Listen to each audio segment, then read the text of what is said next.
নমস্কার বন্ধুরা।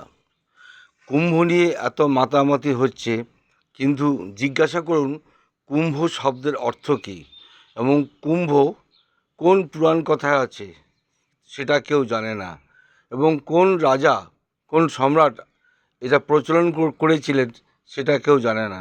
অথচ কুম্ভ নিয়ে এত মাতামাতি। আর এই কুম্ভে গিয়ে হাজার হাজার মানুষের প্রাণ গেল। এর দায় কে নেবে? এই সরকার, এই যোগী সরকার এবং ভারত সরকার এতটাও অপদার্থ যে মানুষের প্রাণ নিয়ে ছিনিমিনি খেলছে। যেমনি দেখুন, গত পরশুদিন দিল্লি রেল যে লাইনে আসবে সেই লাইনে ঘোষণা করার পর আবার দ্বিতীয়বার অন্য রেল লাইনের অন্য প্ল্যাটফর্মে ঘোষণা করলো, আর প্রচুর লোক সেখানে নিহত হলো। এর দায় যোগী রাজ্যের, যোগী